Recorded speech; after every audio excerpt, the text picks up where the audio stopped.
एक खूबसूरत शहर में महम नाम की एक प्यारी बच्ची रहती थी। उसके दो भाई थे, एक का नाम समीह और दूसरे का नाम समत था।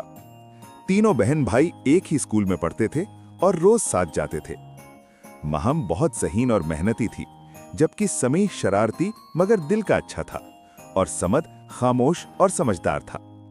एक दिन स्कूल में टीचर ने एक मुकाबले का ऐलान किया, जिसमें सब बच्चों को मिलकर एक प्रोजेक्ट बनाना था।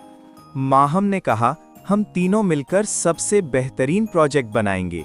समीह ने खुशी से कहा, मैं ड्राइंग करूंगा, और समत बोला, मैं लिखाई संभालूंगा। तीनों ने मिलकर खूब मेहनत की।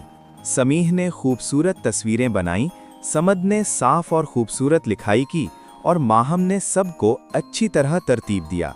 जब मुकाबले का दिन आया तो इनका प्रोजेक्ट सबसे अलग और खूबसूरत था। टीचर ने इनकी मेहनत को सराहा और इन्हें पहला इनाम दिया। तीनों बहुत खुश हुए और एक दूसरे को गले लगाया। इस दिन इन्होंने सीखा कि मिलजुल कर काम करने से हर मुश्किल आसान हो जाती है। सबक, इत्तेहाद में ताकत है।